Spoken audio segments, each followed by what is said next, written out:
Welcome to Gentle Mindshift. Today, we explore a profound truth. Kindness without boundaries often leads to self-destruction. True goodness requires a strong backbone. Many believe boundless generosity is virtuous, yet it can silently erode one's spirit. This unchecked kindness often stems from a deep-seated fear of rejection. The need to be needed, a hunger for external validation, can drive us to give endlessly. We mistakenly believe this will secure our place and worth. Meet Elias, a skilled carpenter whose heart was as open as his workshop door. His kindness was legendary, but it came with a hidden, painful cost. Elias found joy in serving others, his hands crafting not just wood, but also connections. Yet he struggled profoundly with the simple word, no. From mending fences to fixing broken tools, Elias was always the first to offer help. His neighbors praised his unwavering generosity and gentle spirit. Each favor done, each burden shared, reinforced his belief that being indispensable was his purpose. He sought validation in every thankful gaze. While Elias poured his energy into others, his own household began to feel the strain. His family's needs often took a back seat. Mara, his sharp-witted sister, observed his struggles, her eyes reflecting deep worry. She understood the silent toll his boundless kindness was taking. Then came Silas Vain, the factory owner, a man whose charm was as polished as his expensive shoes. He saw an opportunity in Elias's gentle nature. Silas showered Elias with praise, calling his craftsmanship unparalleled. These flattering words were carefully chosen bait, masking his true manipulative intentions. He presented Elias with complex projects, always emphasizing their urgency and the enormous trust he placed in Elias's unique abilities. Elias felt honored. Days turned into nights as Elias poured his entire being into Silas's demands. His sleep suffered, his energy waned, yet he never complained. Payment was always delayed or less than promised. Silas would offer excuses, then lavish more praise, ensnaring Elias further in his web of obligation. Mara tried to warn him, subtly at first, about Silas's true intentions.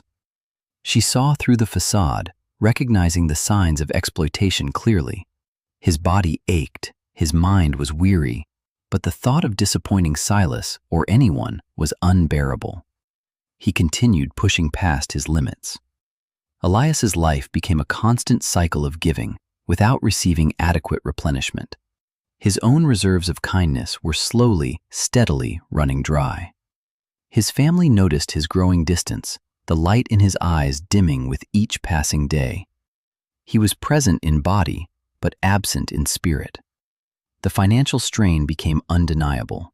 Bills piled up, and the threat of losing their home loomed large, a dark cloud over their lives. Mara's voice grew more urgent.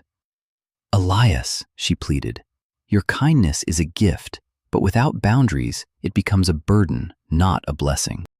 He began to notice the subtle indifference in Silas's gestures, the lack of genuine care. A tiny seed of doubt started to sprout within him. His hands, once proud symbols of his craft, now felt like a testament to his unending servitude.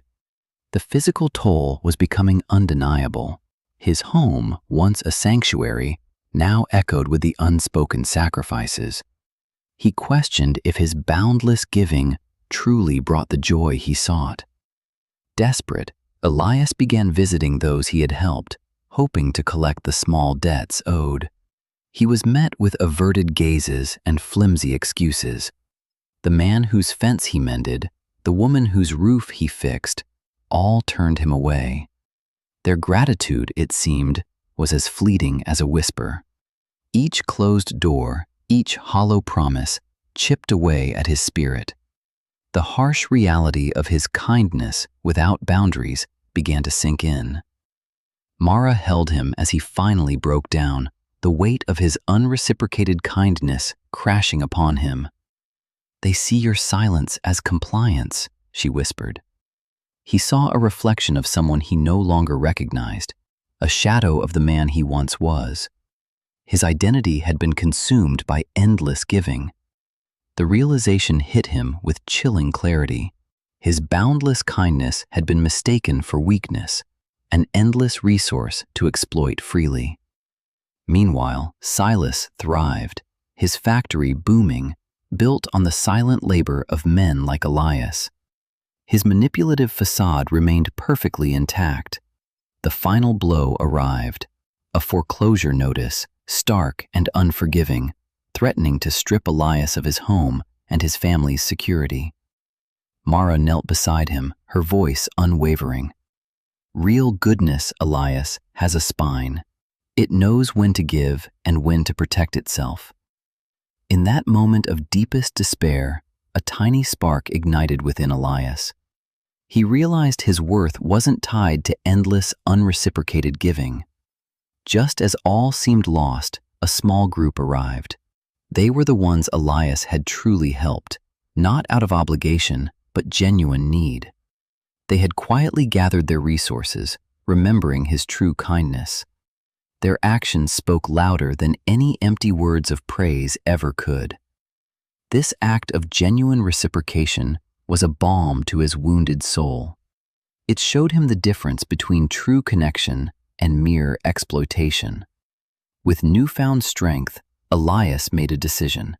He would reclaim his self-worth, no longer allowing his kindness to be a weapon against himself. The path to Silas's factory, once a route of obligation, now became a march of liberation. He was ready to face his oppressor. He walked into Silas's office, the air thick with tension. Silas, caught off guard, feigned his usual charming smile, but it faltered. Elias, looking him squarely in the eye, spoke with a calm, firm voice he hadn't known he possessed. His words carried newfound authority. "No, Silas," Elias stated, his voice clear and resonant. "I will no longer be exploited. My kindness has limits, and you have reached them." Silas's face contorted in anger, his manipulative facade crumbling. He tried to reclaim control with threats, but Elias stood unyielding. Elias had finally found his voice, a voice that had been silenced by years of people-pleasing. He would not be silenced again. Elias walked away from Silas's factory, not with anger, but with a profound sense of liberation. His workshop felt lighter, brighter, reborn. He shared his newfound strength with Mara, who embraced him warmly. She had always known this resilience lay dormant within her brother. Elias returned to his craft with renewed passion, his hands now guided by self-respect, not fear. His creations reflected his inner transformation. He learned to build boundaries, not walls. His kindness remained, but it was now protected, discerning, and truly empowering for everyone involved. When an unreasonable request came, Elias politely declined, explaining his capacity. The neighbor, though surprised, respected his honesty and clarity. His home life blossomed. His family felt his presence, his joy, and the secure embrace of his well-defined kindness. Peace had returned. Silas's reputation eventually suffered as his manipulative tactics became known. True character, like true kindness, always reveals itself in the end. Elias learned to grow whole, not grow cold. His heart remained kind, but his spirit was now fortified, protected by wisdom and self-respect. Like a deeply rooted tree, Elias found his strength not in bending to every wind, but in standing firm, grounded in his own truth. His journey reminds us that true compassion flows like a river, nourishing life without depleting its source. It knows its own boundaries. Setting boundaries isn't selfish, it's an act of self-preservation, ensuring your well-being so you can truly give from a place of abundance. Be a lighthouse, not a leaking ship.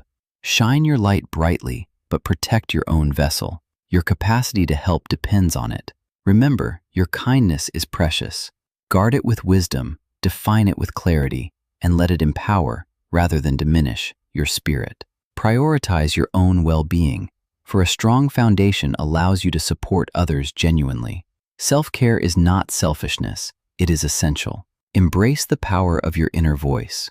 Trust your instincts when something feels off. Your intuition is a powerful guide for healthy relationships. Your journey of self-discovery and boundary setting is ongoing. Each step strengthens your authentic self, leading to more fulfilling connections and a happier life. Thank you for joining us on this journey of understanding true kindness. Remember to cultivate your inner strength and subscribe to Gentle Mind Shift for more insights. If this story resonated with you, please write slow truth in the comments.